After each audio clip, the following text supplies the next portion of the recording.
The following podcast is sponsored by Glory or Death Records out in Oceanside, California, right on the West Coast.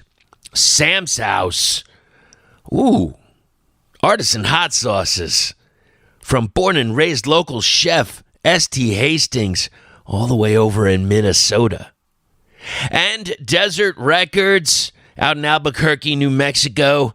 Yeah, you get a chance, go enter the desert. And now, let's start the show. Fuck yeah, big dogs. This is fucking Mucho Drums from Great Electric Quest. You're listening to Doomtombpodcast. All you guys fucking get out there and fucking get some. Yes! That's awesome! This is the Doom Tomb Podcast, the podcast for everything in the heavy underground. My name is Chris. I am your host. And, we'll get to the interview in just a minute. But before we do, so here's some truth right here.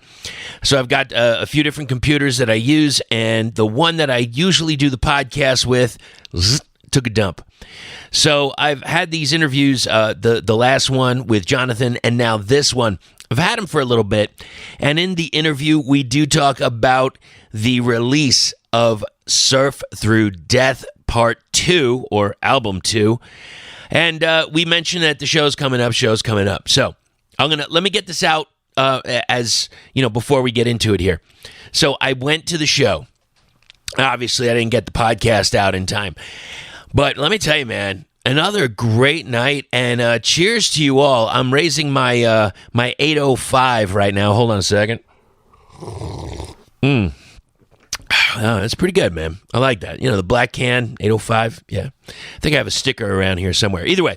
So, the show, packed, man. Absolutely packed. I think it was sold out or damn near sold out.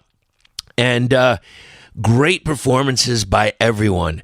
And I'd like to go over just a few of them now, and then in a break, we'll discuss the rest. So, Garnak, Garnak, check them out. Oh my gosh, man. Incredible noise rock. And with like feedback and different elements, and then speed, and then death, and then thrash, and then blackened. A little bit of everything. Absolutely, man. I can't, they could be on any bill. Easily. I absolutely love what they did, and it was only their second show. I think I'll put a link in the show notes for them. And then second was the band Dead Canyon, and they played some stuff that has been around for a little bit, and brought some of their new material, and it weaves and it wanders, and it beats you over the head with, some of the most badass guitar work I've seen in a while. And I tell you, Josh, man, I don't know. I hope I'm not speaking out of tune here, but you got the best drummer's face that I have seen in a long time. Just throwing it out there. Okay, everybody. So now that you know that, let's get into the interview right now. We are somewhere in Phoenix right now with the band Surf Through Death. We've interviewed them before, and now we're going to go back for a second round, but before we do, we have to talk about something very serious and very near and dear to our hearts, and that is food. So, Mike, can you please take this microphone and tell them where you're going this weekend and what are you eating? Twist Hot Chicken, 83rd and Thunderbird. They have great vegetarian chicken as well. Awesome. Now, what kind of chicken are we talking? Are we talking like spicy Louisiana style? Okay, is this fried chicken or? It is fried chicken. Yes, it's like spicy Louisiana style. It's freaking really good. Like pickles on it, relish. It's pretty epic. Make me hungry. So are you going with the concept of like this is better than Popeyes, or is it 100% better? All right, fair enough. I'm sorry. I had to get it out of the way and I had to give them a shout. Me either, man. And while we're here, so that was Mike, and we also have Chan. Yeah, but question for you, sir, is Popeyes good? It's as good as what I know it is. It's fried chicken and it's spicy, so it hits me. It looks dangerous. I dated this girl once who was like a flight attendant, and it was like in July, and she had no AC in her car. And we rolled up. She's like, "I got to get something to eat. Can we hit that Popeyes?" And I wanted, because they also serve like seafood, like a fried like a like a fried shrimp Right. thing too. And I was like, this is dangerous. This is a dangerous girl right here. It's like July, like 119 degrees outside, and I was like, you got to like, this is a risk. So did you go? She went. I watched. And you hung out with her for the rest of the night, or was it like a? I can't remember what happened after that, but I remember it was a little turned off. Okay, well, I get it. I mean, who knows what's. I mean, swamp ass. I mean, there's this time like we didn't, no money, like no AC in the car. You're sweaty everywhere, and like hot fried shrimp from the drive-through. No good, man. You just got baby wipes. That's all. Tux pads, maybe, or something like that. And we cannot forget Shane. Shane, how you doing, brother? I'm good. How are you? Oh, outstanding, sir. Any people that you've had that had unique culinary choices? He eats 2 dinners a night. Really? Yeah. So all right, here, hold on. Explain this, sir. It's double. usually In-N-Out Burger on the way home. Well, I mean, is it because you run a marathon like every other day? No, well, it's just 3 hours of jamming, and then I got about a 40-minute drive home. I'm like, I'm gonna get some food. In-N-Out never lets me down. Never disappoints. I gotta say that sometimes the fries could be a little hotter. Yeah. That's where like Whataburger comes in for me, because never had a cold. Excuse me, sir. In-N-Out fries. In-N-Out fries. In-N-Out fries. Eating cardboard, I think. Oh, I don't think their fries are You have to say light well. That's the trick. Pro tip right there. Light well. I'm gonna. All right. So, Okay. So I'm ordering something. Maybe I'll order animal style or whatever, protein style, and then what is it again? Light well. So here's my order: double, protein style, animal style with chilies. Right. Order of fries, light well. Light well. Would you like something to drink? No. I'm just gonna choke it all the fuck down. Would you like something to drink? No. Still didn't tell us what light well means. Light well means that they have to cook them longer so they're hot. Oh. Then you eat the fries first. Yeah, of course. But you know what? I apologize, everybody. We're not here to talk about all this excitement. That's for later. Right now, we got to talk about Surf Through Death, the new album, just titled 2. Right on. And what is the official release date? The album is it's available to purchase on April 20th, 4/20. And then the release is on the 29th. And you also have a show on the 29th at the Rebel Lounge in Phoenix. And this is a lineup, man. It is. Now, the first band I don't know enough about, but we were talking about it off mic, and that is Garnack. Yes. What kind of music are we talking about? They are definitely the heaviest, probably, of all the bands playing that night. It's actually my nephew's band, so I'm actually really excited to have them play. This is going to be, I think I think they maybe had one other show, but this might be their second show, so I'm stoked to have them on board. Should be awesome. Right on, and I see right here you got some stickers, so I know they're going to have some kind of merch, at least something to give away to pass out to a street team or something like that. And we also have the Mighty Dead Canyon. I know I saw them working on material recently, and also the darts. Shane, what can you tell me about the darts? Well, so as far as the darts, I'm going to pass that over to these guys because I've never seen the darts live, and they know the darts. Yeah, they're super energetic, awesome, garage rocky band. Chicks play, mostly chicks. I think they just have, I think this show that they're playing, they have a male drummer for this show, but dude, they put on a hell of a show. There's a Farfisa keyboard rocking. Nicole dances all over the keyboard. They actually just got picked up by Jello Biafra's label, Alternative Tentacles. So we're super stoked to have them on board. It'll be fun. Yeah, fronted by Nicole from the Love Me Nots, which is she's amazing. 00 always puts on a fantastic show. Like guaranteed, you won't. That's not one of the bands that you go like get a beer during. It's just eyes on the whole time. Right. You got Melisa on guitar. Fantastic maniac on the guitar. She used to play in a band with me called Dead Eyes of London, actually, and she's just awesome. So the two of them together, Nicole and Melisa, like you're gonna see a level of intensity that's amazing. Yeah. So that is awesome. Yes, Shane, go ahead. I was just going to chime in. I wasn't aware that she played in Dead Eyes. Yeah. So this show is super special. Mike's nephew's playing. Mm-hmm. Chan's old bandmate, Right. and friend, and then Roger and I played in Source together. That's right. So this is rad. It's a family affair. Right. Is what we're saying. Yeah, I didn't either until you just said that. That's rad. So I want to go over the tracks and go track by track, and we're going to start with Dirty Holy Water. But before we get into it, I saw the video, and can you tell me about how that all came about? I think My tax guy's calling me. I might be in really big trouble. so. Mike might not be at the show. Should we pause? Gotta go. No, just kidding. Might you have to up the ticket price? What is it?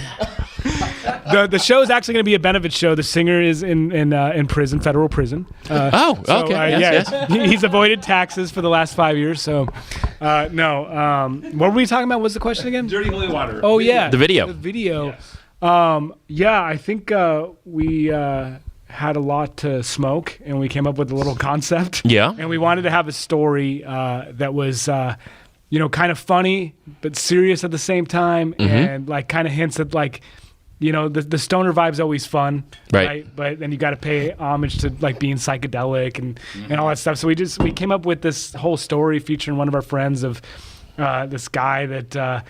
Driving along, gets stranded on the side of the road. It's kind of paying homage a little bit to one of our favorite like cult classic 90s movies, which is Falling Down, right? Yeah, So Michael Douglas. Yeah. the car, gets stuck on the side of the road, and he finds himself wandering through the desert, and he stumbles upon this record player that's floating, sitting out in the ground, just spinning in the middle of the desert, that has this little jar of dirty holy water, and he drinks it, and all of a sudden he ends up finding a band in a tent in the middle of the desert. And, enjoys some festivities with the band, and he starts seeing monsters, and it goes on from there. So it was a lot of fun. So who was behind him in the car? That was us, actually. We were in death robes. Yeah. I didn't know if it was like a mentors reunion starting, or No. I wasn't sure whether Sandwich of Love was going to be played. That was just us trying to keep things interesting and see where the whole thing goes. Right on, man. Yeah. So I tell you what, let's hear a little bit of Dirty Holy Water right now. Boom.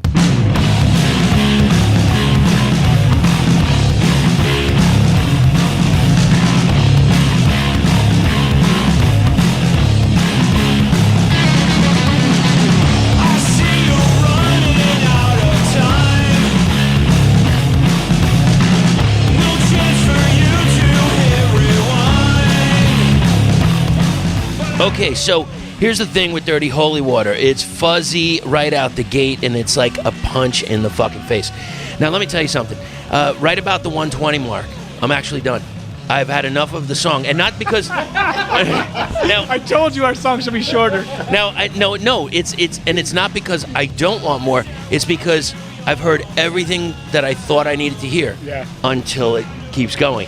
And then it just it wanders around, and I absolutely loved it, man. And I could have done with like a minute 20, and then next thing I know, I got 6 minutes of bliss. So, what can you tell me about this track? I think this track was just such a fun track for us to put together and write. It's just right out of the gate, it just hits super hard. I think one of the things that we enjoy doing in this band, for those who have heard our songs, is we do like to switch gears a lot in songs, go from like super heavy to super chill to super heavy, and to like, you go on a little journey, and I think that song does definitely do that. That's why it's probably one of my favorites. I freaking love that song.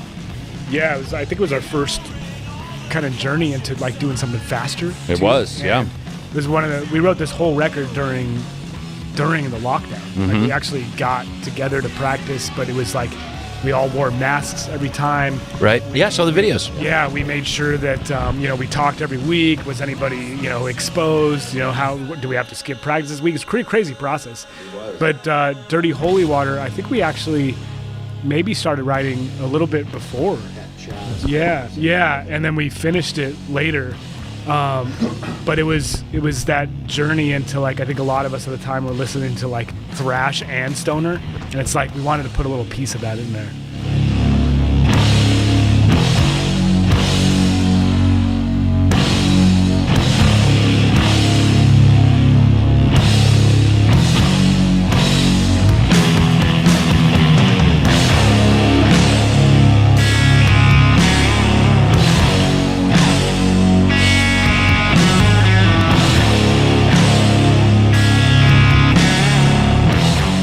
did you want that as the first track because it was so powerful, or did it take a few runarounds to figure out what the track order was going to be? I think me and Mike actually wanted a different track first, and then it was Shane and then Zhao who was recording with us. Zhao was like, this has to be track number 1 for sure, and Shane's like, I told you guys. And we actually wanted Social Crutch to go first, and I think when is that on the record? Second. So the next song that we're talking about is the one we wanted first, actually. Okay, well let's talk a little bit about Social Crutch. So starts off with a little somber bass to kind of a thick wall of groove. We got some spaciness, some trip, some psych. Go ahead. What can you tell me about it? You want to talk about that one, dude? I mean, I think that song, I love how it goes from being just so like mellow and chill just to being like a wall of sound that just hits you just straight off. That was, I think, probably the first song that we wrote after our second record. I really enjoy the harmonies in that song. I think I did some pretty cool harmonies in that song. Which after we got done recording with Zhao, we actually spent some time in Chan's studio, and we just messed around with harmonies and just really, and especially and the space sounds, and did all that kind of stuff. And then we sent it back to Zhao with like, hey, this is what we're thinking to adding to the tracks that we have, and that's what we went with for the mix. So, that song is about what it says it is. It's using drugs and alcohol as a crutch to get through life, which a lot of us do. Except for me, I don't do that. Just kidding. You're more into the chicken, the spicy chicken. Yeah, that's how we. So everybody has their different vice, He doesn't have any money for drugs and alcohol because he pays his taxes. Yeah, you hear that? Whoever's listening, by the way. Are you sure you want to take a break? The tax guy needs drugs.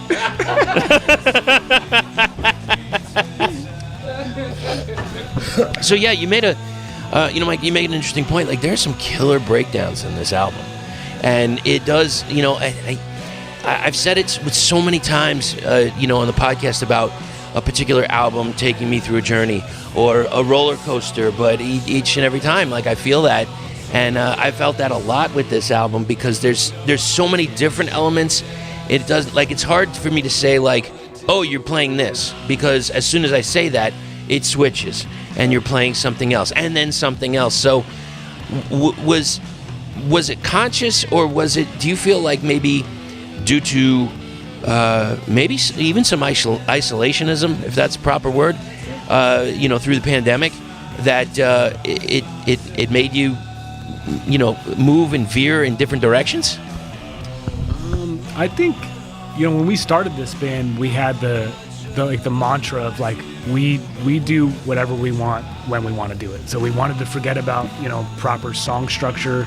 And even though we're, stoner rock or desert rock or whatever we are, we like so many other elements that if we, like Shane's like taking jazz lessons this entire I know, we got to talk about that. And I love jazz guitar, and if we come up with a part and we're like, hey man, like, we're feeling jazzy lately, we want to throw that in a bridge, like, we'll do that, and then we'll immediately follow it up with a part that's like early, Metallica or something for a second, or Slayer or something, then back to Sabbath, because like, we just wanted to avoid all the rules. So I don't think that's new for us.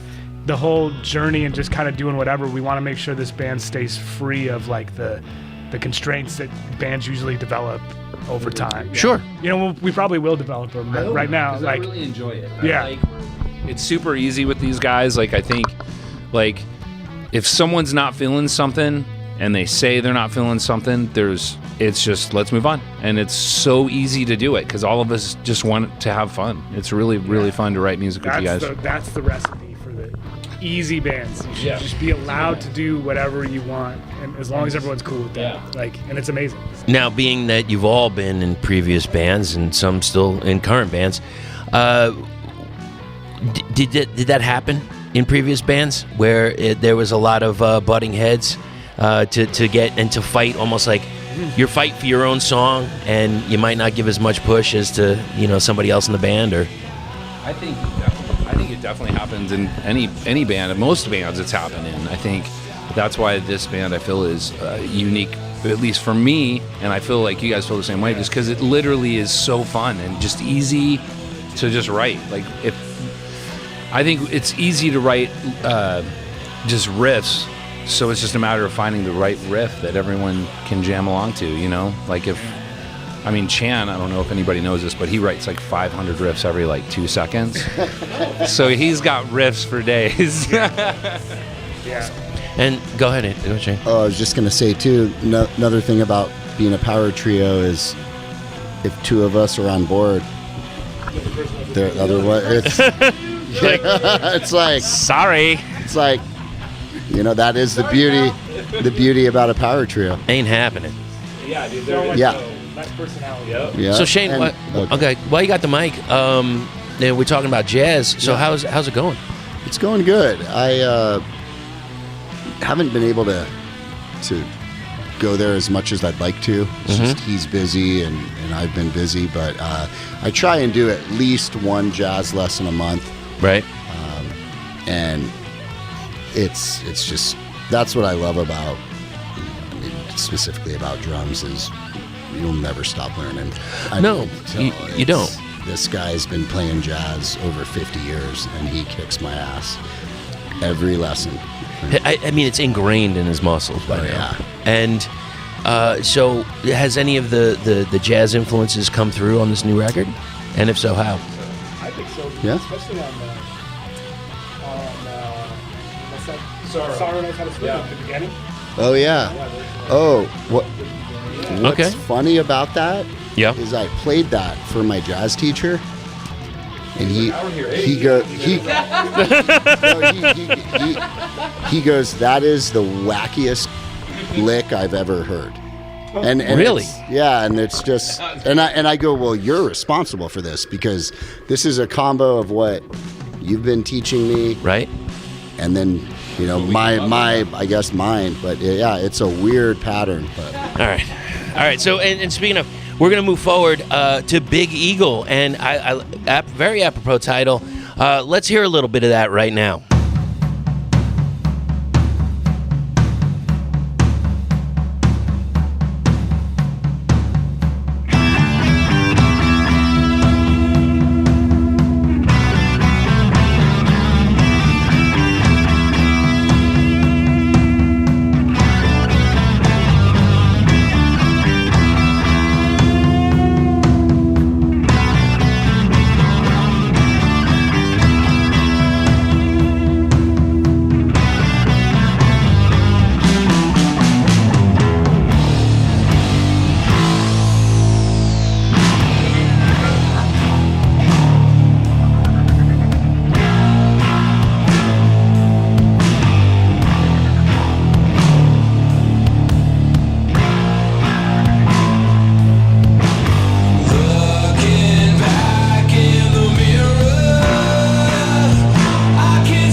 Right off the bat, I get this native First Nation groove, and slows down a little bit.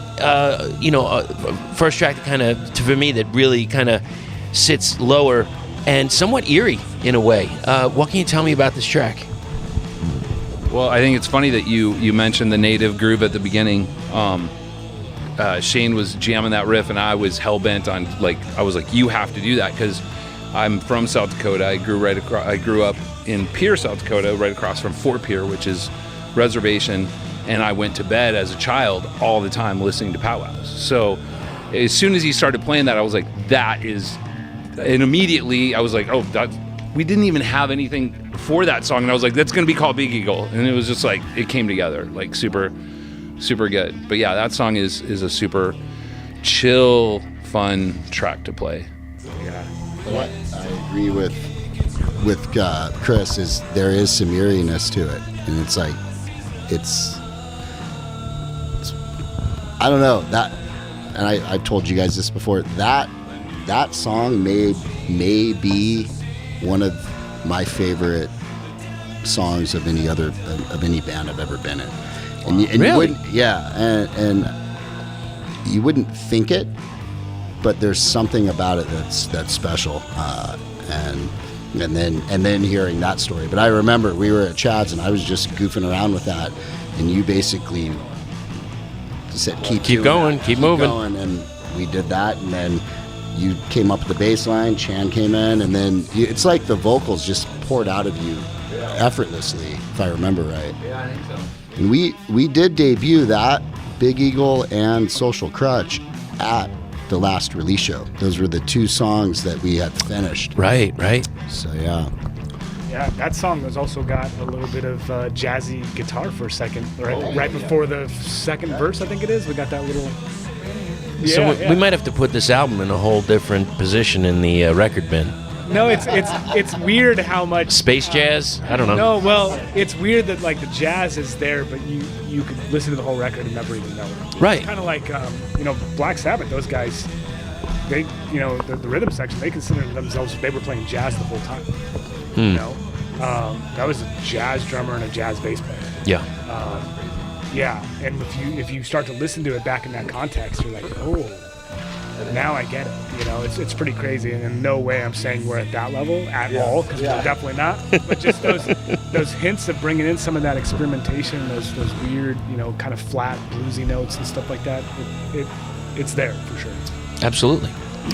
And now we're going to move forward to this next track. Let's hear a little bit of it. This is Seasick.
Straight up here, I'm straight up getting some Space Doom. All right, who can go first and tell me about it? Yeah. I mean, that song in general, it's not the hardest song to play because it's not a ton of notes, but with this song, we purposely wanted to do something where every note that was held out longer each time you hit it. So in the song, it has like a weird 4 count, and then each hit is held longer and longer and longer. So to do it to a metronome is impossible. Like just normal metronome is impossible. You could time it to a metronome, but it takes away the feel of the naturalness of it. So we did this one live in the studio, and it's super heavy, fun banger. Right? What do you think? Yeah, I think, and the reason why it's called Seasick, it's got that like wobbliness to that. Like it goes faster and slower, and it seems like it's like rocking back and forth. And that's the reason we chose the name. You didn't write lyrics about being. Well, I mean, you can relate the lyrics necessarily because it's like how divided we are in society. Yeah. With like politics and shit like that, which can make you pretty fucking nauseous these days. You know what I mean? Yeah, and that's what's funny is that song is one of the easier songs to play, right, for us. But every time we get done playing, people are like, "How did you guys time that live? How do you guys do that live?" Really? And I think we played it so many times that we just have this natural feel for it now. Sure. Yeah, that's one of the most interesting songs I've ever been a part of, actually. And by the way, I try to do this when I listen to a band or, the new music that they're putting out. I try to listen without headphones and then with headphones to see, like, what did I miss? There's a lot of things I missed not listening with the headphones on, these little itty bitty parts that you're doing, Chan. And it's like there's so many little pieces that are, oh, I didn't hear that before. I didn't hear that. And I love when I can get something with it like that, you know? So this is an album intended to hear with headphones. Right. And, you know, pretty much from start to finish, you got to be in the mood to listen to Surf Through Death, right? And you should, you know, at some point, if you're going to listen to it, you know, you can listen in your car and all that stuff, but yeah, put your headphones in, right? You know, smoke a joint, turn out the lights, and just enjoy the experience, because we did put things in there that are meant for headphone. Mm-hmm. It's the headphone experience for sure. And I'm gonna mention this later in not the next track, but a couple tracks after it. For me, they're shower songs. I'm sorry. I mean, don't get me wrong. I know you don't want to see me scrubbing while you're. I know you don't, but I wasn't talking to you. I was talking to Shane and Chan, because I know they've got issues with that. And look, it's fine. It's up to you. We are trying to come up with a third video idea. So maybe that could be it. All right. Look. People. You want people to watch it. You don't want people to be. Like, you know, you get a free bucket, you know, so you can vomit as you're watching it. So anyway, but I mean, maybe a good head shaver. I don't know. yeah.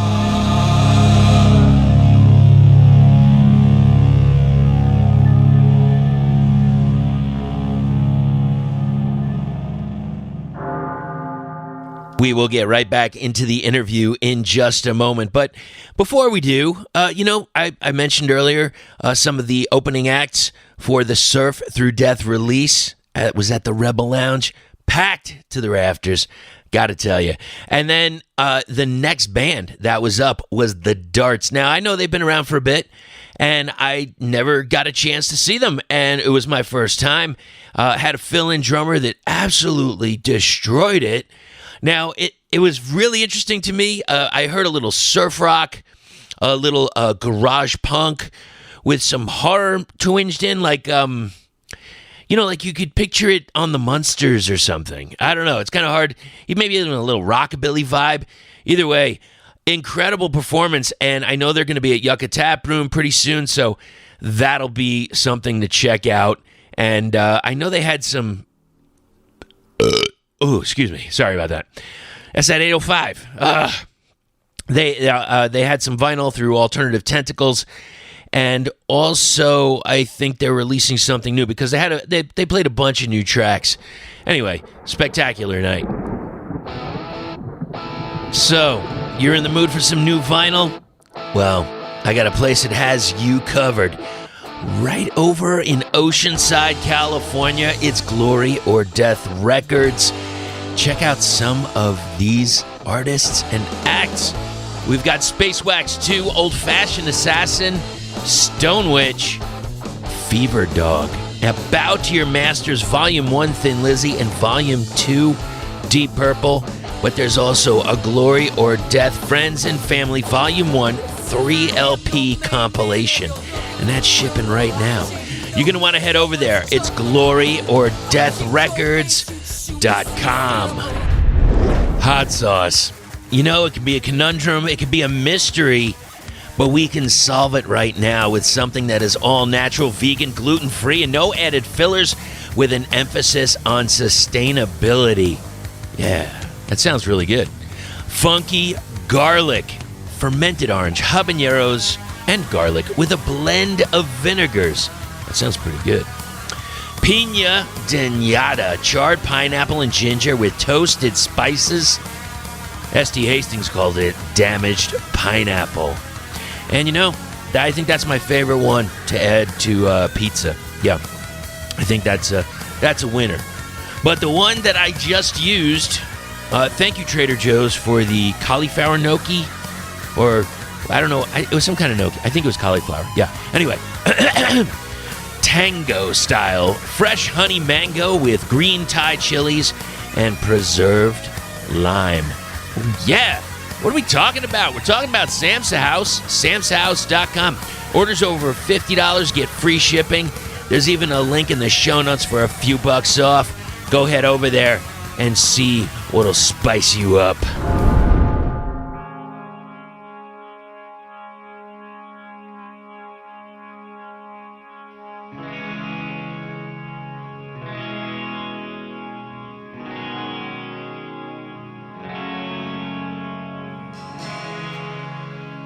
All right, so we're going to move forward, and we are going to go to Sorrow Knows How to Swim.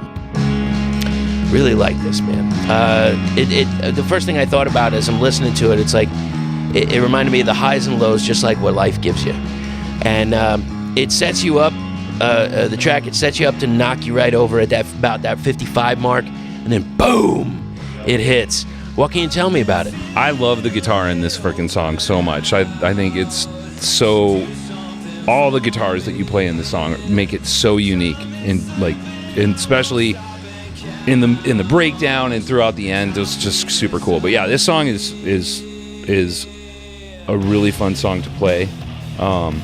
It's relationship song, ups and downs, But yeah, this song in general it's still like playing it now because we haven't really played it a bunch, so it's still like we're getting locked into that. So I'm really excited to play it at the show. It'll be a new vibe. We've never played it obviously at the show, so it'll be really fun to play.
Getting into some of my favorite shower songs for the album. And the first is Wait List Therapist. Let's hear a little bit of that right now.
I feel like there's like this mix of ethereal with quite a bit of sing-along for me. It really hit me. I vibe out, but not for long. You got that roller coaster kind of thing moving.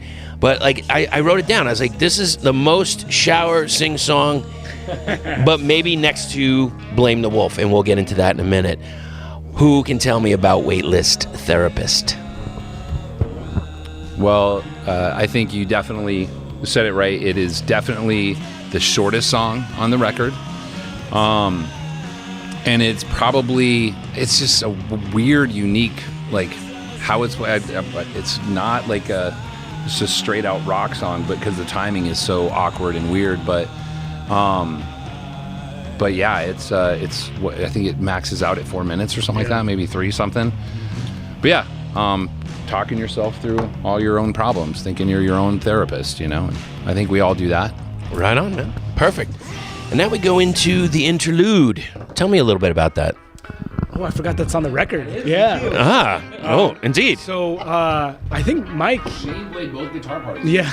Did you? Fantastic, Shane. Shane's also taking, after his jazz lessons, our classical guitar lessons. Yes. That was with my eyes closed. Yeah. Oh, did you? Oh, I didn't know that. They just handed me the other guitar, and I was like, next. Like an 18 string. You were, yeah. Like it's nothing. Actually, I think Mike, who usually plays bass in this band, but he's a very good guitar player. You wrote the classical foundation for this whole thing, right? Yeah, I wrote the foundation just to that classical piece, and then of course me and Chan were just fucking around, and he wrote like the cool lines to go with it, and we went out in the warehouse here with 2 acoustics and recorded it on our iPhone. Yeah. Yeah, and then I took it back to the studio and added some spacey, like, I don't know, some like organ psychedelic sounds or something. Yeah.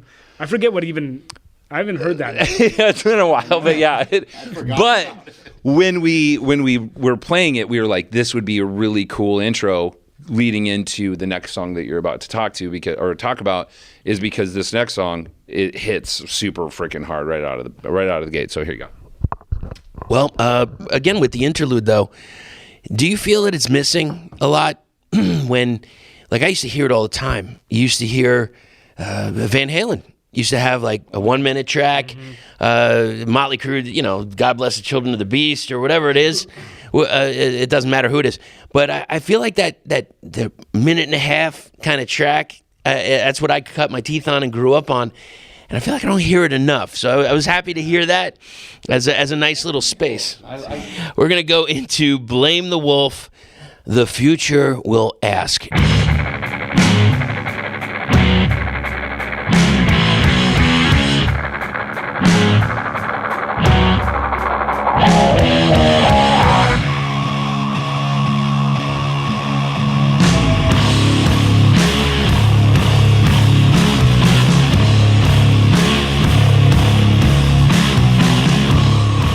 Now, longest track on the album, great way to finish it.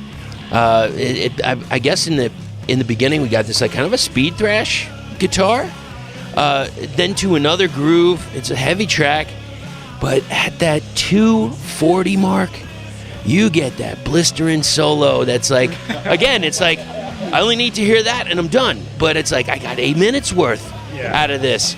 So, what can you all tell me about this track? Blame the Wolf, the guitars. So that was definitely written during lockdown, where I spent so much time listening to like early Slayer, early thrash, and I became like really fascinated with the speed on some of the riffs on the Kill 'Em All record. Okay. And I don't care about anybody who disses Metallica, F off. Right.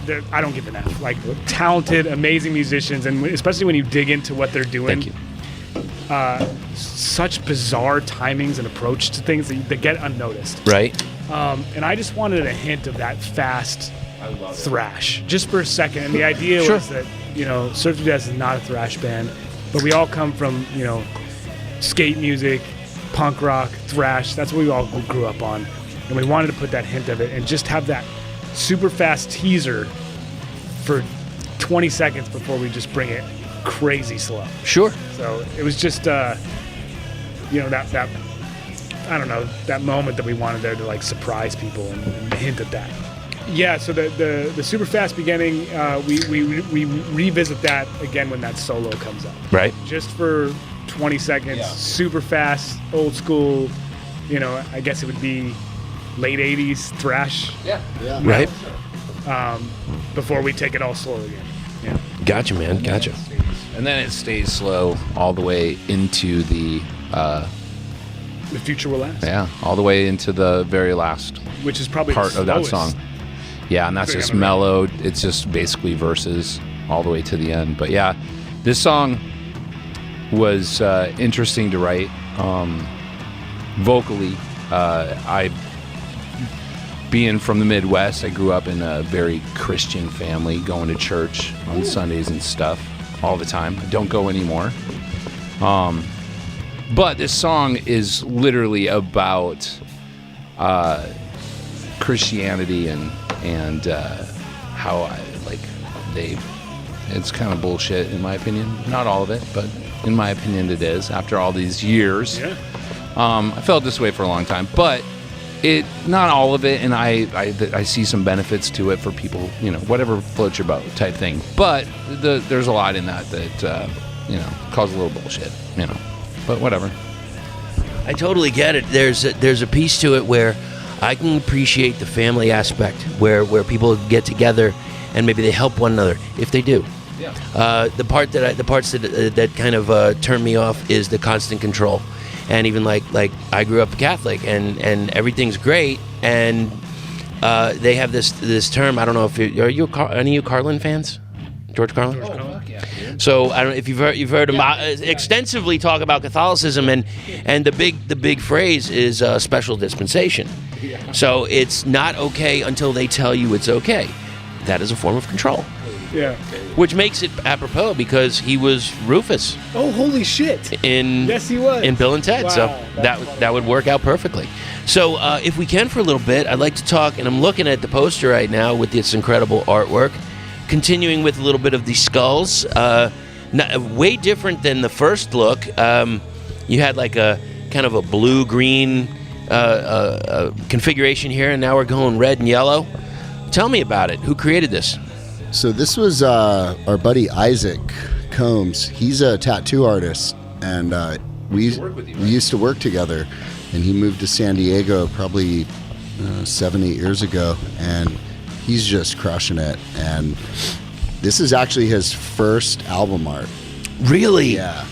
Yeah, he's phenomenal tattoo artist, and he paints, and he's done some clothing stuff, but he's never done a true record cover. I think it definitely captures the skateboard graphic vibe that we wanted to go with for this. I think even the last record has that same like that vibe that we really like, and I don't know if it like. I think we just all love the vibe of like 80s skateboard graphics. Yeah, so I think we're gonna try to go for that vibe for like just that look is just something we really all like. Because even when we started this band, it was like, let's be like super heavy stoner skate rock. Yeah. Right. Skating was just always been a huge part of our lives, and we wanted to make sure the look of the graphics used for the band hinted at that skate culture. And then I don't know. Did you see that we have skate decks? Did we show you the? No, I saw it. Yeah, I saw it, and I was going to say that was what I was going to bring up. I was like, so are those going to be available as a merchandise item? Yep, they are. Yeah, very nice. There's two versions. One's the same poster that you're looking at there. Yeah. The show. Okay. And then one is. He's going. Cover. Yeah. So Mike's going to go grab it out of the back room there, but you'll see that it just looks. It looks like a skateboard deck you would have got as a kid. Like, oh, look at that! Just want to own it. Oh man! Oh, it's for the show. Yeah, there's one version that's the show, and then there's one version that's just the album cover. Oh, that is badass! Oh my god, look at that! Yeah. Oh, that's cool. We're gonna raffle probably one of these off. That's a great idea, man. We got a limited run for sale. You got to put that up on social, and I would definitely buy one if there was a heavyweight one. I don't. I think if I stood on it, it would just cry and then break. You just put it on your wall, man. Yeah. Well, that seems to be the thing now. Yeah. I know. All we do is hurt ourselves anyway. Yeah. Yeah. Well, that seems to be it. I try and be as trepidatious as possible. I'll get in the pit, but on the periphery, I still get stepped on, but whatever. I grew up listening to punk rock, not a ton of metal. Right. So then later in life, well, not later, but getting into metal and stuff. But no, it's fun. I mean, Thursday that we start band practice. Oh, shut the fuck up. Oh, stop it. Oh shit. In the house, dude. And damn. For you, dude. Yeah. There we go. Got the Schomburg and all. Explain what we're looking at though, because no one's gonna know. All right, please go ahead. Yeah. Who are we looking at? What are we looking at here, Shane? We're looking at Chris 1980. Doom Tomb. I was 18. I'm trying to get the make and model on that vehicle. Oh, that's got to be like a Is that a grit? Or a Fiero or something.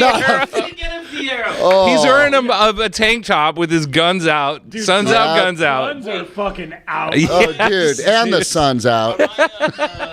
Am I wearing my ring? Am I wearing a high school ring? You got it. Oh, yeah. I'm pimping. Yeah, Damn. you're pimping, dude. What? Dude, seeing you with hair is freaking amazing. And the smile, like, 85 Mercury. And his hair is very James Hetfield-ish looking. I like it a lot. Yeah, Looks good. early Hetfield or Dave Mustaine. Oh, yeah. right. If you are looking for new music, and like seriously, who isn't, right? You gotta head over here. Listen to some of these acts. Drone Room, Betty Benededli, Grim Earth, The Angelus, The Misery Men, Die Zygote, Book of Worms, L'Uomo Nero. Love saying that. Sorsha, Redbeard Wall, Legends of the Desert series, Doors to Nowhere. Oh, hey, don't forget, Spliff Ripper and Red Mesa has a new release coming out. Should be out in just a bit. Head over to desertrecords.us and enter the desert. So the first video for Dirty Holy Otter was actually recorded by Corey from Yellowbox Films. I'm sure you know him. Do you know him? Super cool cat. If he's around here, probably. I bet you do. Either way, he's super rad. He did that film or that video, but then for this for Seasick, my son offered to do the video. So my son filmed it and edited the video. But the fun part was moving all the posters around. That was really fun and sweaty. Just kidding. But yeah, it was his first time because he's a little skater kid and he does all these little skate videos and you know we kind of said, hey, you know, would you be interested? And he was like, hell yeah. You know, he came and he worked his ass off. Yeah. So what do you think? Long-ass day. You think he's got a future in this or what? I would say so.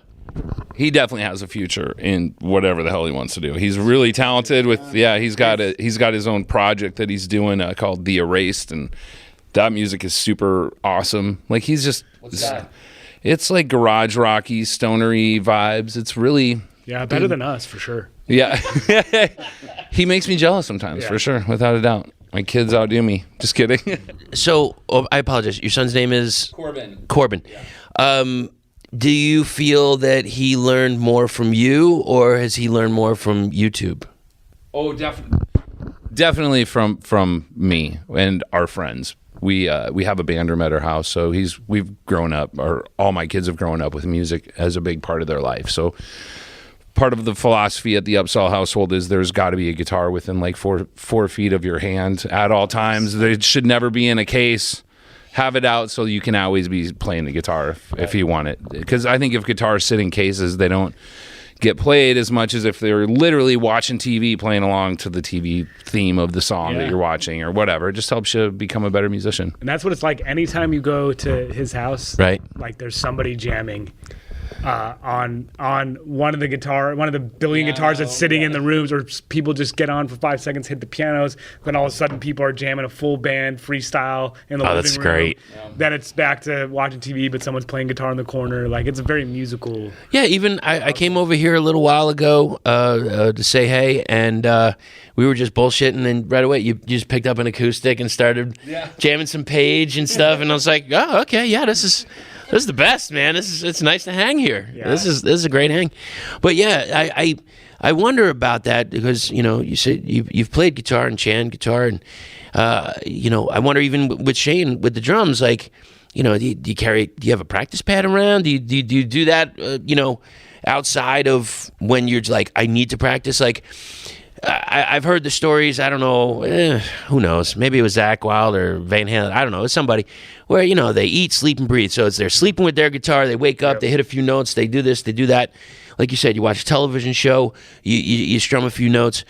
I wonder personally if there is something amazingly positive to that in the form of energy. And this might sound a little like off the beaten path, but I have my job. I use something that I have the people that I learn from work on my my tools, and when they do, I feel like I get that energy, and I remember it better, and I get a part of that. Do you ever feel that where, like, you know, because I've heard many guitarists over the years that have said, you know, I had this riff. I don't know what it was, but I had it. It was the best riff ever. But if you had played it a couple of times in this, you know, while you have guitars and such sitting around, maybe there's an energy where it kind of goes into the guitar. Oh yeah. Is that fucked up? Is that me? Am I speaking out of tune on that? I think you could be right, but also I think having a recorder with you all the time makes it helpful. Having your phone, because back before cell phones, I used to carry like a little handheld tape cassette recorder, and if I came up with ideas, I would record them. And like when I'd be driving my car to work, or I would play it and come up with melodies for, you know, verses or choruses or anything like that. But I definitely think if you didn't have something to record those ideas or those riffs with, I think the more you play it, the less you'll forget it for sure. And the guitar will help you remember it, because it's like, you were right here, buddy. You were right there. And I know, I can't remember whether it was us talking about it or somebody else. There was that story about Kirk Hammett losing his phone. Oh yeah. And it has all the riffs in it. I mean, I wonder, where could it be? Like, it has to be somewhere. And Somebody had it and they didn't even know what they had. Yeah, probably like, oh, what's this crap? And just like, and then like, you know, and then like somebody, maybe, who knows, maybe when somebody stole the phone and like erased everything, and it'll never be found again. Crushing. I've always thought that riffs live in two places. When you pick up a guitar, a riff it just comes out. Right. And certain guitars will give you certain riffs just based on, I think, the way they feel. Something happens, at least for me. Mm-hmm. When I most of my riffs that I write, I'll sit down and in a second it just comes out. It's like I didn't think about it, and it's like, where does that come from? So I've always kind of thought that this will get weird. No, please go right ahead. You could put in the smoke noises and the space noises right here. All right, hold on a second, Ian. Noises, please. Thank you. Open your mind. I actually believe this. I believe that for anything creative, right, there's this stream of all the possible ideas floating like in like a highway on top of us all the time. Okay. Right? Okay. And your instrument becomes an antenna to receive that idea or that riff. Mm-hmm. And some people are just tuned into it more or others. Obviously, like all our favorite musicians and artists, right, they're tuned into like a way higher frequency. They get all the good stuff. Right. We get some of the good stuff. Or maybe we haven't honed it as good as they have, where we get it, but we didn't understand it fully. So we get it out, but it's not the same as how they do it. But the ideas are all there, because where do ideas really come from? It's not like you sit there and you like squeeze clench and your eyes and you're like, at least for me, it just comes out. So those live somewhere. It's a very crazy experience. I think that's actually fucking around with just different tuning a guitar. Yep. Like, 'cause if you're used to playing a guitar a certain way, and then you just tune it to just some random tune. If you just tune any string to some random, you'll write something totally different. Yep. Because it's something new to you, and it's just like, what the hell's going on? Your fingers are playing in a different place. It's writing something different. So tuning differently is always fun too. Amazing, man. What you're doing is you're raising your antenna to those ideas above you. Yeah, exactly. That are trying to that you're trying to get, and you know, we get so stuck in our ways that we need sometimes an outside response. Absolutely. And that's when it comes in the lessons. Yeah, man. Well, I personally thank Chan and Shane for taking lessons. Coming from a bass player, okay, so I'm going to go to a quick joke. Little Johnny goes to his dad and says, "Dad, I want to play the bass." His dad goes, "Well, let's go get you a bass guitar." Goes to the music store, gets him a little practice amp and a bass. "Let's get you some lessons." So week 1 goes by, and he goes, "Hey, Johnny, how did your lesson go?" He's like, "Dad, it was great. This is the E string. Boom, boom, boom." The next week goes by, he's like, "Hey, Johnny, how did your lesson go?" He's like, "Dad, it was great. This is the A string. Boom, boom, boom." Third week goes by, he's like, "Johnny, how'd your lesson go?" He goes, "I didn't go. I had a gig." Yep. Solid, dude. And this is from the basis, so just save the hate mail. surfthroughdeath@gmail.com? Is that where we go? Yeah, all right. Yeah. What book is worth reading before you die? Kerouac on the Road is a good one. Okay. Chuck Palahniuk Lullaby is another one of my favorites. A lot of Chuck Palahniuk. I love Chuck Palahniuk. That's one of my favorites. I didn't know that about Yeah. him. Wow. Do you know that I met him? Now I'm jealous. Yeah, we'll talk about that. Yeah, that's pretty cool. Yeah. He's an amazing author. I really like his style. Yeah. Which is also an amazing book. Very different than the movie. Than the movie, yeah. I would recommend the read. What was the other one he did? Was it Choke? Yeah, Choke. He did. Choke is great. What was Sam? What's his name? Sam Rockwell played the main character in that. Yeah, the book is fantastic. Oh, the book's amazing. Yeah. Another book Yeah? for everyone to read would be The Tao, for sure. Okay. Have either of you read Confederacy of Dunces? No. I haven't. Okay, good book to read. Yeah, and I don't know why I'm a sucker for this. I think it was because of the time that I read it, where it meant a lot. Was Catcher in the Rye. I think that's a fantastic read still. Yeah, that's a crazy book. And that's one like I've actually gone back and read it again because I don't know. It just I guess it was the time of my life when it hit me. You know. Yeah, it's a dark book. Yeah. All right, so let's see what else we got. Oh, how about this? What is the dumbest way you've been injured? Go ahead, Mike. I mean, I got probably 10 of them. So. Well, yeah, go with one. Okay, when I was a kid, I was running with a bow and arrow. And I tripped on a crack on the sidewalk and jabbed it in the back of my throat, dude. Oh my god. Yeah. Yeah. You created your own cleft palate. Dude. Yeah. That's heavy. That's pretty stupid. That was a good one. Or me and my sister in South Dakota, we were playing tag at lunch, and we had a wood-burning stove, and she was chasing me, and I fell with both hands on the wood-burning stove. Oh my god. And my fingers were fucking glued together. They had to cut them apart. Oh my I had to wear gloves. All my friends call me Rocky and shit in third grade. I had white gloves and shit, dude. Oh, that is incredible. Oh man. So how long did that take to heal?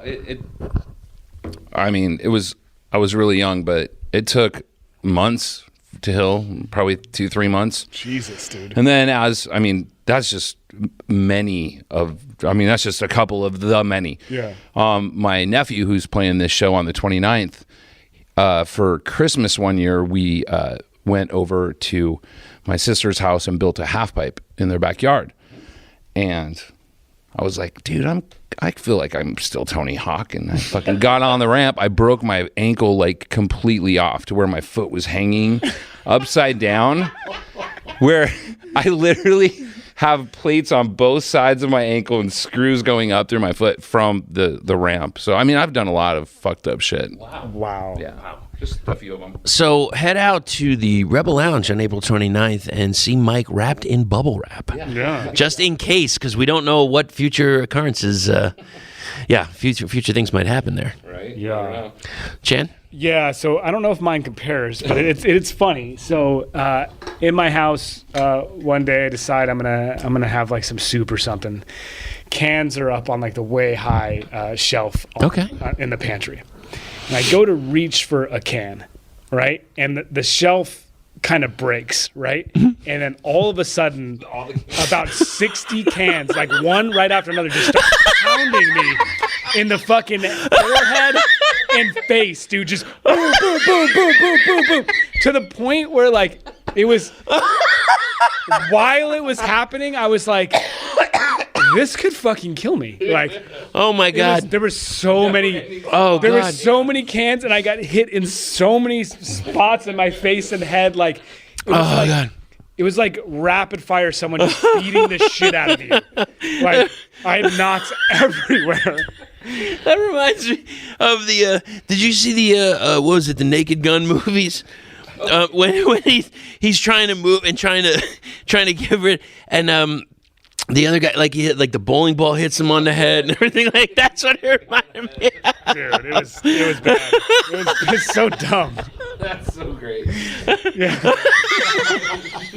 I'm sorry. No, It's like if there was a I don't know why I worked in a supermarket when I was a teen, and that has happened to people. I've seen it happen. Oh, you want to say, oh, I'm so sorry, but you can't help but laugh. Yeah, I'm just got pummeled, man. Yeah, there was a guy, Ken, and I remember it's not the best, but like a case of mayo fell on his head, and so. Of course, his nickname was Hold the Mayo, because we figured that. Yeah, from that point on. Yeah. So, the album Surf Through Death 2. And it will be out on 4/20/22. And we got the show on the 29th. Now, what do you think? So we got a digital release. We have some cassettes, as I'm seeing here. You can pick up a cassette at the show, as well as a deck, possibly. Now, what else are you going to be doing a future release? Are you shopping? Are you looking for maybe a vinyl release? We definitely want to do vinyl. Okay. Yeah, vinyl's been tough this whole last year and a half. Absolutely. With everything going on. Like, so we, the initial intention was for sure vinyl, and then we found out that it was like over a year delay. Yeah. And, we already delayed this release so long because we recorded during the lockdown too. Right. So we had to wait for the lockdown to get done to even play a show for it and all this stuff. So it's been too long. So there's going to be vinyl available. We just don't know when. All right, and this is a shout, and just in case, maybe somebody wants to pick it up and put it out. Let's talk and surfthroughdeath@gmail.com. But I saw on SoundCloud. What's the email on SoundCloud? Oh, you mean if you want to put this out or something like what is it? No, it's mynewfavouriteband.com. Yeah, mynewfavouriteband.com. Yeah. No, there's another one. There is? Hold on a minute. All right, hold on. Music, please. While we do. All right, I got to go into Shane's thing here, and then we'll go here. Okay. Oh, okay. I want to put this record. Wait, hold on. Let me see what this says. I want to put out this record at gmail.com. Yeah, you can reach us there too. Yeah. And I will put a link in the show notes for that. That is on the special link that we got on SoundCloud here. I want to put out this record at gmail.com. All right, now go ahead. I just got to give you some props there. Right on. This guy doesn't miss anything. He doesn't. And I love it. Attention to detail. Right? I try. That's good. We're trying to... here's the thing. It's like I don't feel like I have any of the artistic qualities that anybody has that I interview. And, the more I see you live, and it's a lot of bands as well, it's like, how do you do it? How do you remember it all? I revel about you guys as I revel about a comic. How do you get up there for an hour, talk? Some people have notes. Yeah. A lot don't. Yeah. And they just roll through it. And when I see you guys up there, I'm like, how did you remember? And I understand the easy answer. Well, we practice.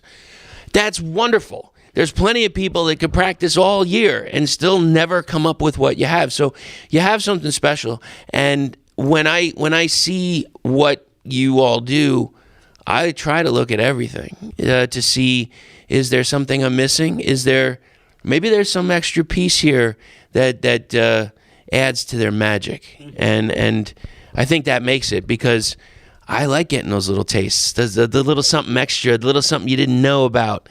And anyway, the bottom line is, hey, somebody pick this up, get a release, get on vinyl, make it like a red and yellow, perhaps some kind of red. Yeah, definitely splatter color. And by the time we do that, we'll probably have Surf Through Death 3 done and recorded, so we could have like a release for both of them or something. Yeah. Fantastic. All right, so if everybody wants to reach you, buy your stuff, and all that jazz, how do they reach you? Surf Through Death at Surf Through Death on Insta. On Instagram, the Surf Through Death at gmail.com. And then we have the Surf Through Death Bandcamp account, which is where you can get all our merch. You can buy, and we have a bunch of new merch with the new art and a bunch of new stuff. And you still have some of the other merch from the first album, some of that, because those colors. A little bit. I actually love that. Yeah, you still got a few. All right, and maybe bring it out to the show. Yeah, it'll come there. We just won't have all the sizes and everything anymore, and it's getting slim. Is our good man Bob going to be there? Yeah. I was just thinking about that. I'm like, Yeah, I gotta- so Dude, I got to tell you, I was at a show last night. I went to see Earthless and Jupiter Cyclops. I saw that. Absolutely crushing. But Bob was there, and I'm so used to him being, Bob. He's got his little light, and he's reading his book or whatever. And I'm like, he must be doing merch for somebody. I don't know, whatever. And he wasn't. He was just sitting there, and I'm like, what are you fucking? And he's like, you walk right by me, you don't say hi. And I'm like, I thought you were like busy doing merch. He's like, no, I just came to see the show. I've never seen him out to to see a show. And yeah, he just wanted to check out Earthless. I thought that was pretty cool. So he has done merch for 3 out of the 4 bands before. So he's done merch for us, the Darts, and Dead Canyon. So I don't know that. He's going to have a triple duty. He's going to have to get there at probably like 1 in the afternoon. Right. He's going to be folding everything. If you haven't met Bob yet, Bob is a very meticulous fellow when it comes to merch. He's a great guy to have behind your merch table, and you will sell out of stuff. He's a quiet storm, so be careful. But he is he knows what to do, and he knows how to take care of merch, and he's a really honest guy. And you can't do wrong with him. It's I don't know. I just call him Bob. Yeah, and Bob the Beard. Bob the Beard. And if you ever need to know who he is or how to get in touch with him, contact any of the bands, and I'll let you know. Yeah. Right. Guys, I want to thank you so much for joining us. And this is you. a fucking blast. I really have a good time just hanging with you guys. Hells yeah. Oh yeah. And Basketball. no, You ready to get some food? yeah.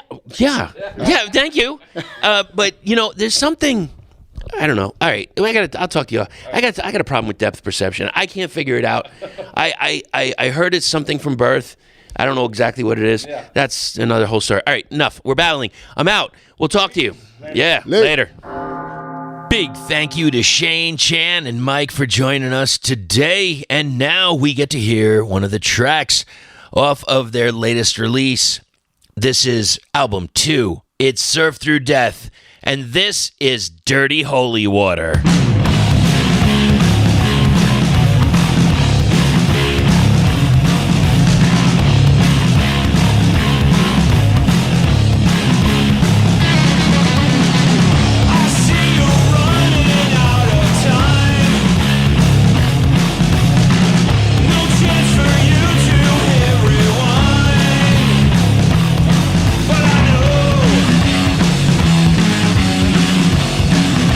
You're running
We have a few more things to talk about before we turn on all the lights and we have to get out of here. First off, No Masters Audio. Ian, thank you so much, sir, for doing all things sound, for everything on the Doom Tomb podcast, and coming up with a whole bunch of different ideas for it. Really appreciate you, my friend. And also, we have to talk about the headliners, Surf Through Death. They just did their record release party, or cassette release.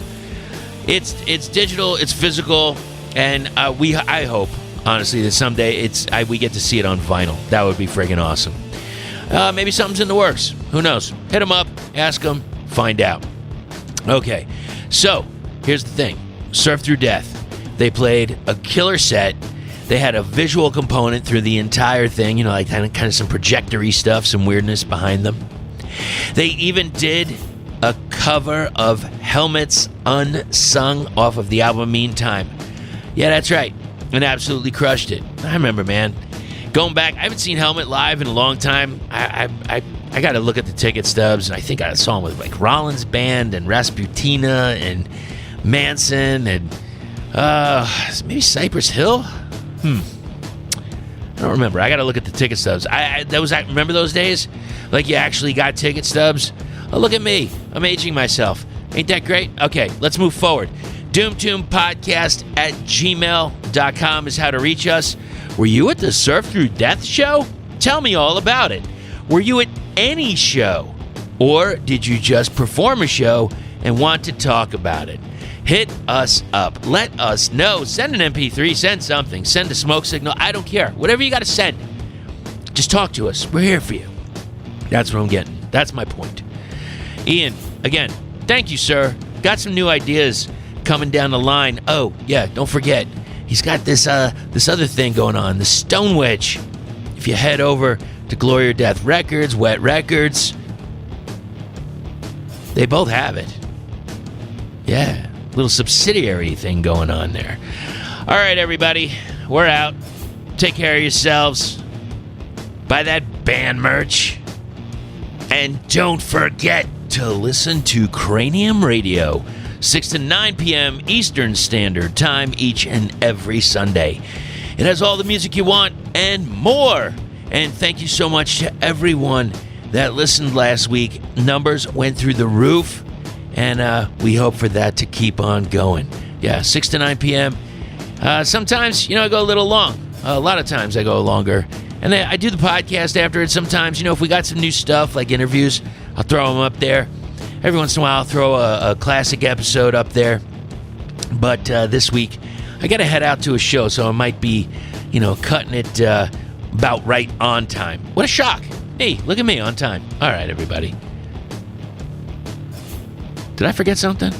Wait, podcast, Cranium Radio, band merch. Oh, yeah, I remember. And don't forget to stay heavy.